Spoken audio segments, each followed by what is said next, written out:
दिंडोरी तालुक्यातील चाचडगाव येथील जनता सेवा मंडळ नाशिक संचलित माध्यमिक व उच्च माध्यमिक विद्यालय चाचडगाव विद्यालयात विद्यालयाचे प्राचार्य गोकुळ दंडगवाळ यांच्या मार्गदर्शनाने विद्यालयात रक्षाबंधन उत्सव मोठ्या उत्साहात साजरा करण्यात आला।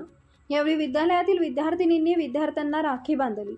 रक्षाबंधनाचे महत्त्व सांगण्यात आले। यानंतर पर्यावरणपूरक प्रत्येक वृक्षांना विद्यार्थ्यांनी राखी बांधली। यावेळी विद्यालयातील राजेंद्र देशमुख, त्र्यंबक कदम, आशा हिरे, संपत पेल महाले, वैशाली निकम, अरुंधती पाटील, दिनेश देवरे, सोमनाथ धात्रक, प्रभाकर सोनवणे व विद्यार्थी-विद्यार्थिनी मोठ्या संख्येने उपस्थित होते। यांचं प्रेमाचं नातं आपल्याला माहिती आहे की रक्षाबंधन हा एक धागा असतो।